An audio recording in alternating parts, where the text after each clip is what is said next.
Hello, my name is Vincent Gorley, and today I will be talking about my experience at the Hands-On Children's Museum.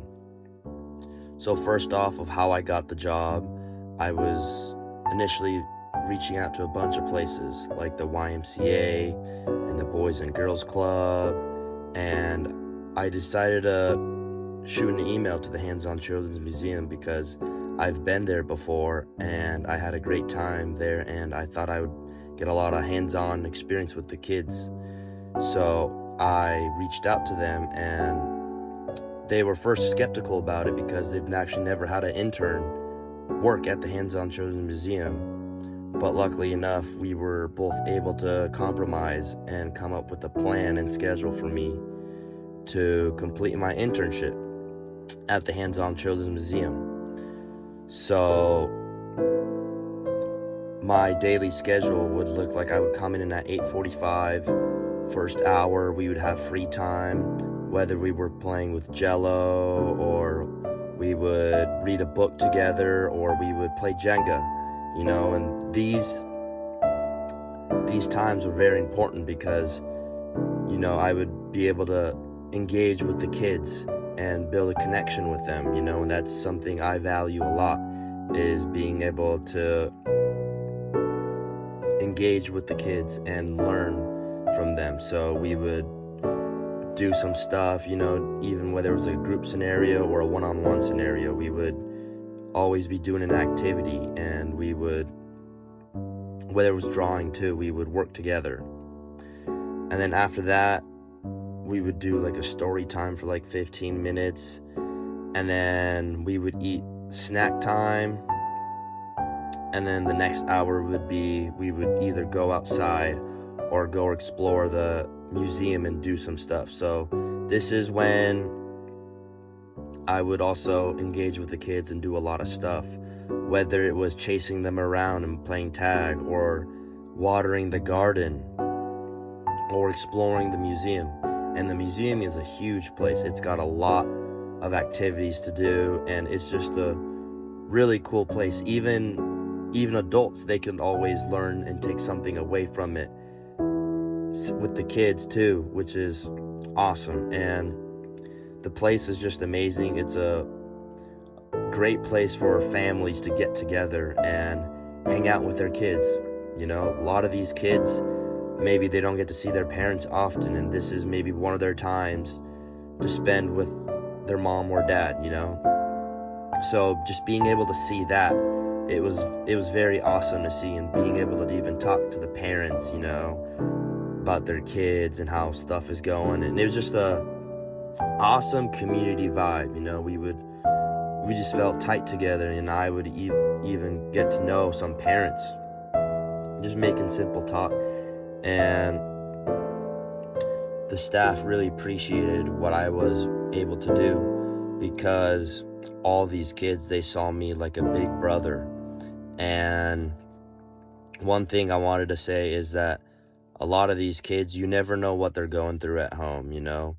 They could be in an unstable household, and they could be financially struggling, or they could be lonely. You never know what they're going through. So I always try to bring the energy and try to lighten up their day.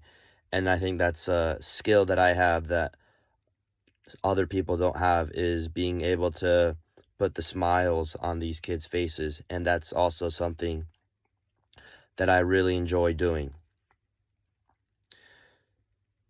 With my personal life, this intern really didn't have an effect on my daily schedule, as the Hands-On Children's Museum, they were really flexible with my hours, so I could really come in and leave whenever I really wanted to.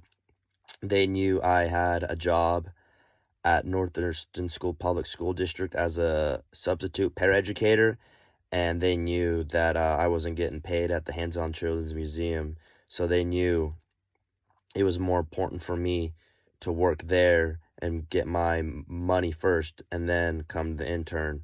So they were really flexible with that, which was great. And the hours, I would usually work from 8 to 4:30, which was normal hours, which was great for me. as I continued to work at the Hands-On Children Museum, everything was the same, the schedule was the same until Halloween time came, and that's when we had an event called the Boo Bash, and that's when all the parents and kids, they would come dressed up as their favorite character, and people would be allowed to come in, and there'd be a bunch of Halloween activities to do. It was Halloween themed, and kids love Halloween. That's a huge holiday for the kids, they love to go trick-or-treating and doing that kind of stuff. And one of the things we had there was a magic show, and a magic show even adults would enjoy, so the magic show would bring hundreds and hundreds of people together, and it was just so cool to see all the parents and kids just have a good time and make memories, and that's something I think that is very underrated. Last thing I wanted to share is the importance of early childhood education, as these kids are getting ready to go to school. Preschool is a great place where they can meet new people, learn social skills, learn how to work together, and kind of get comfortable being in the classroom environment. These kids, maybe before preschool, never even met any other kids in a setting where they don't know who they are, or the parents don't know who they are. Maybe they've only known family friends or their cousins, so this is a totally new environment for them. And then also these kids, they have so much to learn, whether if even if you're just playing a little game, just being able to learn how to do an activity is, I think, is really important for the kids. And even doing group work, these kids never worked in a group setting, so working with their classmates and doing teamwork. A lot of kids don't like to share stuff, or they don't like other people touching their own stuff, so just being able to share and work together is something that they learn at preschool, which I think is very important.